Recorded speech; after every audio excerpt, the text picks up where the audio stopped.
Hola, soy Santiago Chamber y aquí estamos con el doctor Luis Rodríguez. Le vamos a hacer una entrevista sobre razonamiento clínico médico y sobre su vida como doctor.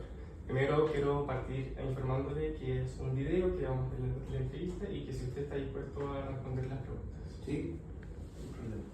Doctor Luis, cuéntenos usted qué hace en su vida diaria, su experiencia con su vida laboral en medicina.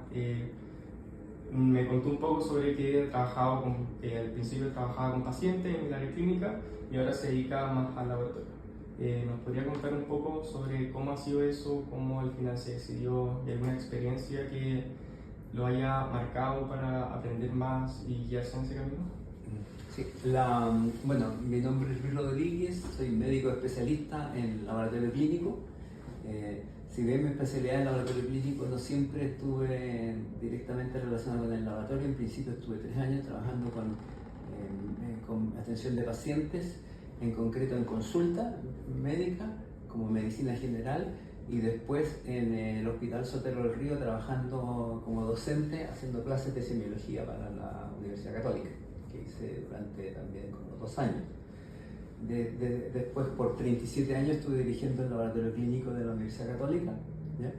Donde hice un fellow en inmunología en la Universidad de Texas, que fue una de las, como tú me preguntabas, una de las cosas que me marcaron, porque dentro de la criteremia que yo te mencionaba que hay que usar, digamos, eso me enseñó mucho, porque yo era el director del laboratorio de la Católica y me fui a Dallas siendo el último peón del laboratorio, entonces eso me tocó sobrevivir, me tocó rascarme con mis propias uñas, fíjate, entonces eso como experiencia fue marcado.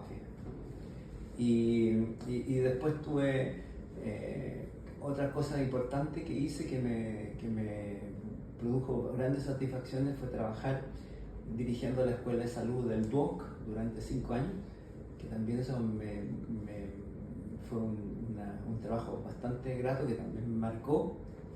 Y después de eso ya me retiré y en este momento estoy asesorando una empresa de diagnóstico relacionada con medicina. ¿Qué ha significado para usted ser médico? Bueno, yo creo que primero que nada realizarme. Yo siempre quise ser médico desde que era bastante niño, digamos, y a través de los años me he dado cuenta que en realidad era lo que yo pensaba. Yo creo que gran parte de la realización está un poco en sentirse útil, y eso ha sido, yo creo, parte importante de la realización. ¿Qué le hubiese gustado aprender en la escuela de medicina que nunca se le enseñaron? Yo creo que si bien se enseña, yo creo que lo que más a mí me ha servido, y yo creo que recalcaría más, ha sido la relación médico-paciente. Yo creo que ahí, sobre todo en esta época más moderna, hay una falencia en este momento que yo creo que habría que recalcar más, el sentirse más que uno está frente a una persona y que tiene que tratarla como tal. ¿Cuál cree que son las características que distinguen a un buen médico? Yo creo que primero, de todas maneras, el conocimiento, pero como te decía, la relación médico-paciente, y resaltar mucho la comunicación y saber escuchar. Yo creo que en eso también hemos perdido un poco la visión. ¿Qué es para usted el razonamiento clínico médico? Bueno, el razonamiento para mí, de que yo, como te decía al principio, no vi tantos pacientes, pero sí yo creo que el razonamiento clínico está en la habilidad de integrar el conocimiento técnico con el conocimiento humano, digamos, y enlazar las dos cosas. Yo creo que eso es clave. ¿Qué hace para generar un diagnóstico? Bueno, es un poco lo que te estaba diciendo. Primero, escuchar al paciente, ver bien qué es lo que tiene. Segundo, ver cómo aplicar los conocimientos que uno ha adquirido, tratar y explicar bien cómo vas a tratar y por qué. Y en lo posible, algo que también creo que es bastante importante, tratar de comunicar, hacer una relación con la familia, comunicarle al paciente además, y por ejemplo en el caso de cáncer es muy importante integrar a la familia en todo lo que tú estás diciendo o haciendo. Si tuviese un tiempo muy limitado para atender a un paciente, ¿qué parte de la consulta nunca dejaría de hacer? Yo creo que la parte de la anamnesis. ¿Es aceptado el errar en medicina y compartir la experiencia del error? Yo creo que sí, estoy absolutamente de acuerdo. ¿Y por qué cree que sería importante eso? Yo creo que porque es transmitir en el fondo experiencia, para que un poco prevenir que otros hagan lo mismo, cometan el mismo error. Yo creo que eso es clave. Y parte de la medicina ha sobrevivido a través de los tiempos así, a través de un poco de ensayo y error. ¿Cree usted que se debe comunicar al paciente la incertidumbre diagnóstica y terapéuticas? ¿Y por qué? Yo creo que sí, yo creo que sí. Yo estoy más en favor de comunicar y de comunicar todo y también la relación médico-paciente me parece clave para saber qué vas a comunicar y cómo. ¿Y usted cómo fortalecería esa relación? Yo creo que teniendo más tiempo. Si pudiese viajar al pasado y hablar consigo mismo, ¿le aconsejaría a usted seguir la carrera? ¿Y qué otro consejo se daría? Sí, pues de todas maneras, si yo me siento bien con lo que estoy haciendo y con la carrera que seguí, yo creo que sí, pues yo la recomendaría. El consejo es un poco la seguridad de qué es lo que tú quieres, digamos, porque me tocó ver mucho abandono y entonces yo creo que es importante tener claro de que es un poco tu vocación. Hay que tener vocación de servicio si quieres servir, y para mí eso es fundamental. ¿Y en algún momento pensó en no continuar con la carrera? Al revés, yo creo que me cambié de una carrera a esta, entonces no pensé nunca en abandonarla, la verdad. ¿Encuentra que es distinto las habilidades que hay que tener, por ejemplo, en el área clínica al tratar con personas versus en estar en el laboratorio? Sí, pero en el laboratorio yo creo que te va a ir bien siempre que tú tengas conciencia de que detrás de cada muestra hay un paciente. ¿Alguna vez ha dudado del diagnóstico o tratamiento entregado? ¿Y por qué? No me ha tocado. Han habido así, errores en lo que es mi especialidad de exámenes de laboratorio, pero han sido corregidos, digamos. Pero como te digo, yo vi poco paciente, cuando tuve muchos diagnósticos erróneos, que me acuerdo por lo menos que me hayan impactado. En el momento de trabajar con pacientes versus en el laboratorio, ¿considera que hay algún rango más amplio de error en alguno de esos dos áreas? Yo creo que sí, yo creo que más en el trato con el paciente y más posibilidades de error. ¿Y los errores se dan más por falta de información? O de comunicación. Información y comunicación y la paciencia y el saber escuchar es clave. Y eso hace que disminuya el porcentaje de error. Al momento de utilizar ciertos tipos de comunicación, ¿encuentra que hay una diferencia según el tipo de paciente? O sea, según la edad, según si es una mujer. Sí, de todas maneras. Si es niño, si es mujer, si es hombre, un poco estudiar, que es parte del proceso de estudiar medicina, un poco la psicología del que tienes al frente. Yo creo que eso es clave. ¿Y qué tipo de comunicación usted encuentra que es, por ejemplo, más importante para pacientes pediátricos, adultos, adulto mayor? Bueno, yo creo que en los niños es clave la integración de los padres hasta la adolescencia. En los adultos normales yo creo que es importante lo que yo decía de escuchar, porque nadie llega contento a ver al médico. Todos van estresados, van asustados. Voy al médico, ya con la edad que tengo, he ido al médico y me impresiona, por ejemplo, que no te escuchan cuando te examinan, no te examinan como antes, ¿ya? Y en 10 minutos que tú estás en la consulta te empiezan a pedir exámenes. ¿Usted considera que antes había una mayor comunicación con el paciente respecto a ahora? Claro, yo pienso que sí. ¿Qué rol tiene la semiología para su desempeño profesional actual?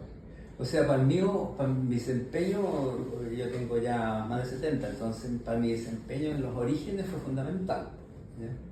Yo creo que a mí nunca se me ha olvidado, por ejemplo, que el hecho que yo examinara a un paciente en la consulta y me diera el tiempo para examinar impactaba mucho más que si yo le empezaba a pedir la última chupada del mate en exámenes, ¿me entiendes? Entonces, yo creo que ahora es un poco al revés. Ahora la semiología está un poquito de lado, ya no se usa tanto como antes. Al pedir tantos exámenes, ¿es una consecuencia de que ha fallado la relación de comunicación? O de la formación.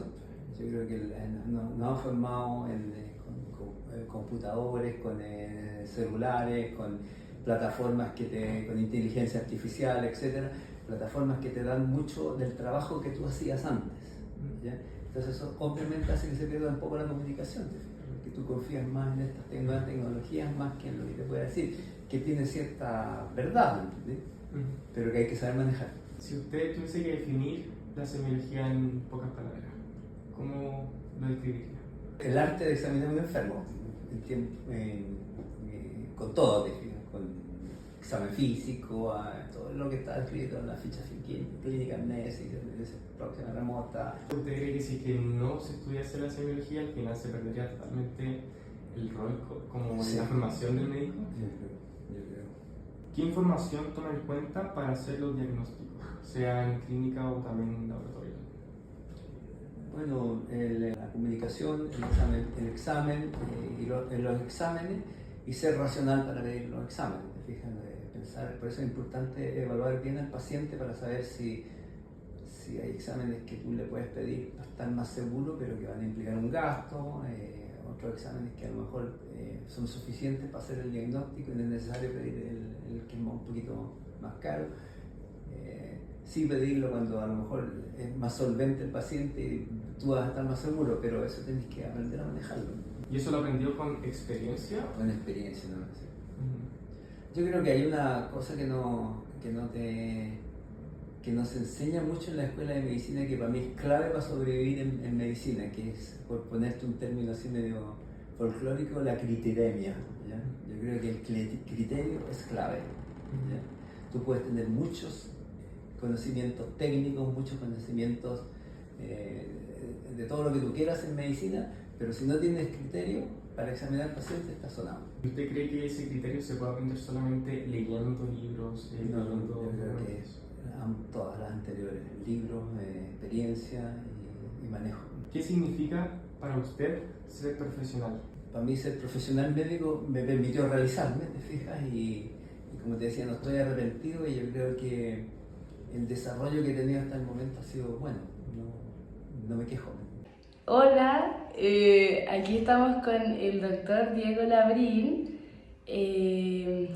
Hola. Y va a ser nuestro segundo entrevistado para el trabajo de razonamiento clínico médico. Primero, si es que puedes introducirte tú, decir como tu nombre y tu especialidad. Soy el doctor Diego Labrín, traumatólogo, subespecialista de tobillo y pie. Soy traumatólogo de Clínica Metz, del Hospital Barros Luco, y médico de Audax Italiano. Entonces vamos a partir con las preguntas. La primera dice, ¿qué ha significado para usted ser médico? Me encanta ser médico, significa mucho para mí. Hoy día es mi vida ser médico. Todo lo que hago está relacionado a eso, y como mensaje me gustaría decirles que no conozco a nadie arrepentido por estudiar medicina, sino que sí conozco gente que está arrepentida de no haber terminado medicina. Entonces, de verdad que es muy lindo, pero constituye tu vida a las 24 horas del día y los 7 días de la semana. Entonces, hoy día para mí es mi vida. ¿Y qué te hubiese gustado aprender en la escuela de medicina que nunca te lo enseñaron? Me hubiese gustado aprender hartas cosas. Yo estudié en la Universidad de Valparaíso y creo que me habría gustado muchísimo más haber aprendido acerca de investigación, de metodología de la investigación, y acerca también de la exposición oral frente a público. Creo que también es súper importante y marca mucha diferencia el tener conocimiento acerca de la metodología de la investigación. Pero, ¿cuáles crees que son las características que distinguen a un buen médico? Un buen médico no tan solo lo distingue el ser estudioso y sabérselas todas.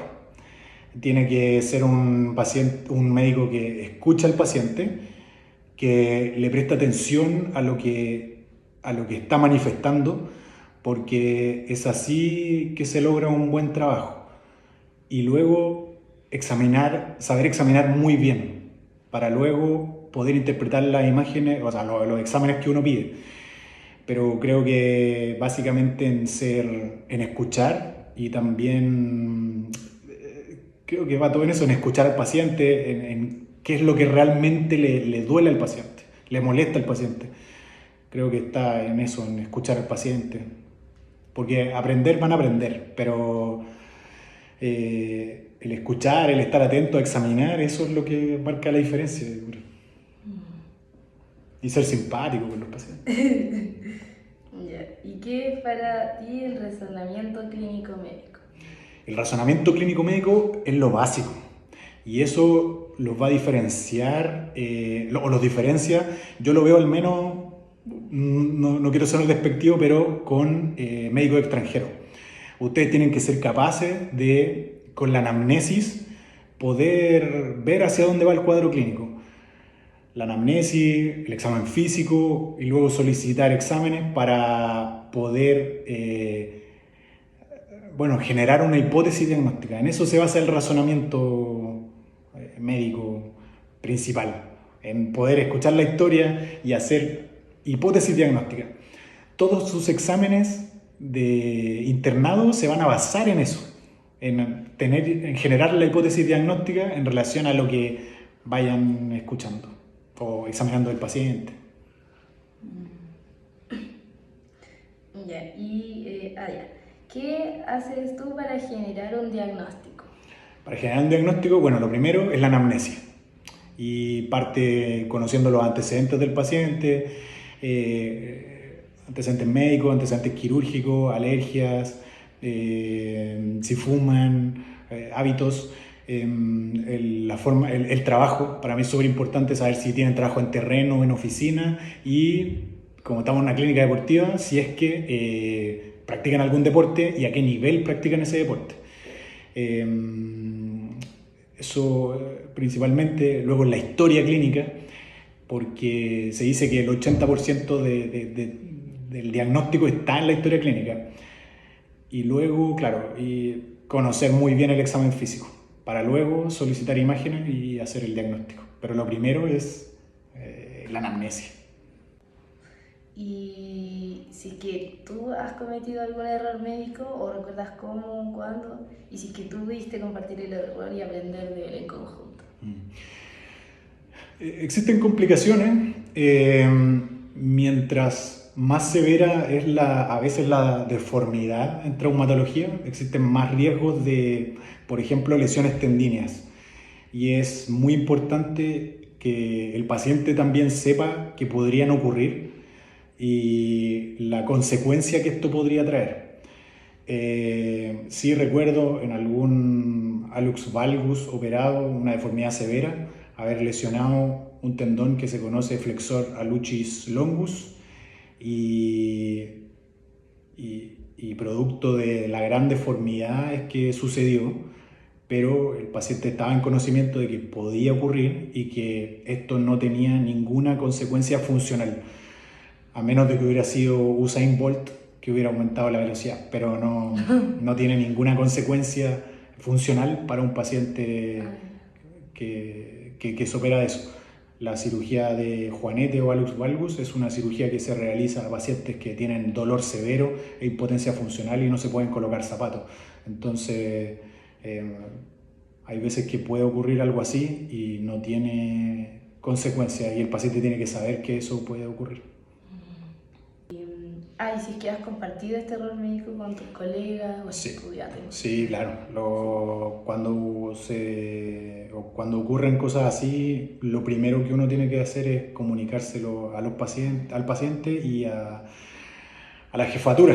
En medicina existe harta jerarquía y claro, y plantearlo de esa forma, plantearlo al jefe y plantear las soluciones y lo que más sirve en estas cosas es tener una buena relación médico-paciente. Eso ayuda mucho a pacientes que, no sé, o que pueden quedar disconformes con algo o no. Eso. Pero siempre el equipo con el que uno trabaja tiene que saber acerca de estas complicaciones. La siguiente pregunta es, ¿qué consejo te hubiese gustado recibir cuando fuiste estudiante de medicina y que aprendiste después con la experiencia clínica?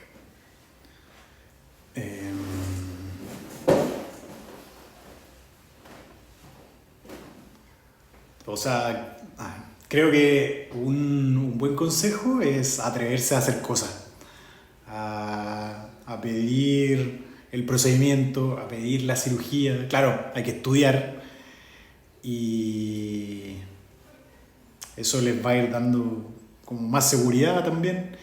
También creo que el poder hablar frente a mucha gente también me gustaría haberlo practicado mucho más en la universidad.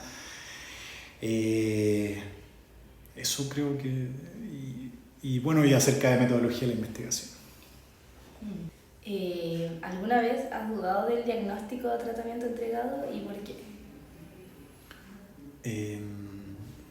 Creo que hoy es difícil... creo que es difícil quedar con la duda del diagnóstico, más que nada por el apoyo de exámenes. Al menos mi especialidad en general tiene una causa traumática y que es visible en un examen de imagen. Entonces es más bien rara la patología en la que no tengamos la confirmación o el apoyo diagnóstico con alguna imagen.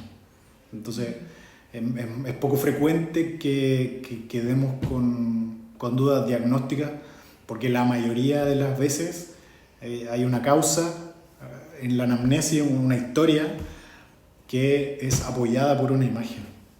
Entonces se da menos.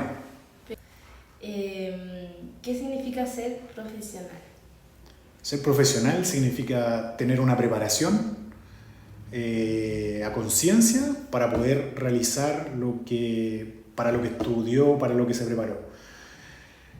Eso es lo que nosotros los médicos somos muy profesionales, porque nos preparamos mucho tiempo para realizar un procedimiento. Entonces eso yo creo que es lo que nos hace muy profesionales a nosotros, porque ustedes estudian 7, 6 años para salir a atender, y todo ese tiempo estuvieron preparándose para atender personas, escucharlo y atender a lo que les aqueja.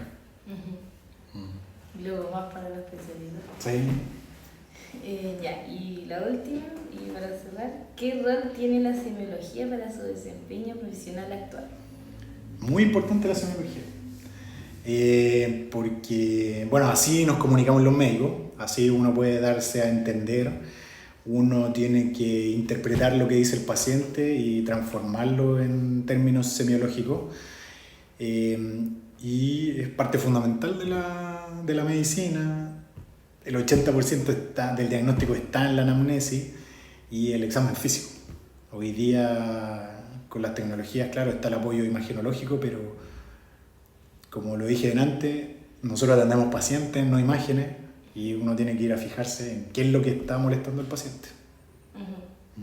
Pero muy importante. Eso.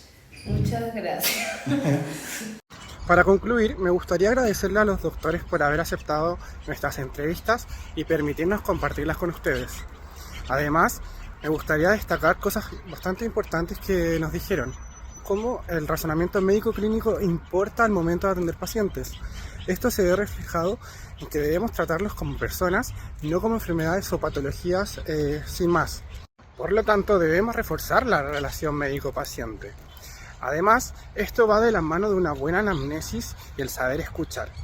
Esto es súper importante, ya que gracias a esto podemos realizar un buen diagnóstico y solicitar exámenes precisos de una forma eficaz y evitándonos sobrediagnosticar. Errar es humano y es bueno compartirlo con los demás, porque así nos evitamos cometer el mismo error en un futuro. Todo esto forma parte del razonamiento médico clínico que debemos tener como futuros médicos.